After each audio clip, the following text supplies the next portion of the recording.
नमस्कार. तर गेले 2-3 दिवस आपण बातम्यात पाहतोय, नसरापूरच्या घटना आपण ऐकतोय ती. तर ही घटना पाहून मन अगदी सुन्न होतंय की आपण नक्की महाराष्ट्रातच राहतो की काय, असा प्रश्न आता पडू लागलाय. आणि त्या 3 वर्षाच्या चिमुकलीचा जो असा भयानक अंत झाला, तर त्याने अत्यंत अशा वेदना होतात मनाला. आणि कायद्याचा, सुव्यवस्थेचा काही धाक राहिला की नाही या गुन्हेगारांना, असा प्रश्न निर्माण होतोय.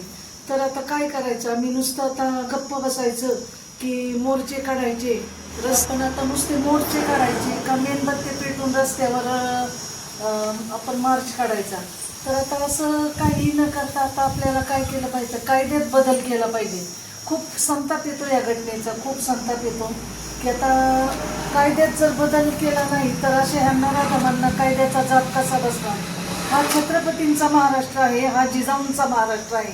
इथे जर लेकी बाळींच्या केसांना धक्का लागणार असेल तर कायद्यात बदल झालाच पाहिजे. आणि कायद्यात बदल नाही झाला ना तर लोक कायदा हातात घेतल्याशिवाय राहणार नाहीत. आणि अशा नराधमांना अगदी रस्त्यावर ठेचून मारल्याशिवाय आम्ही राहणार नाही.